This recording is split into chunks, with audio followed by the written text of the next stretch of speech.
Hello everyone and welcome back to another video from Crazy Gamer. In this video, I'm going to show you how to redeem your game codes on the Uno game. So let's get started right away. First of all, open up the Uno game on your device, and once it is fully loaded, you might need to log into your Facebook or your Google Play account if you haven't done so already.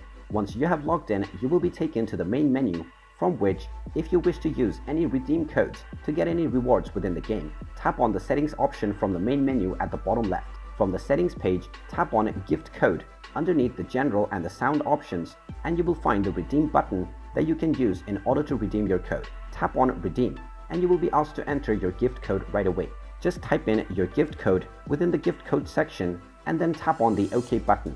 After entering your gift code, click on redeem, and this will redeem your game code and provide you the item or the reward associated with the code, and you can use your reward within your Uno game right away.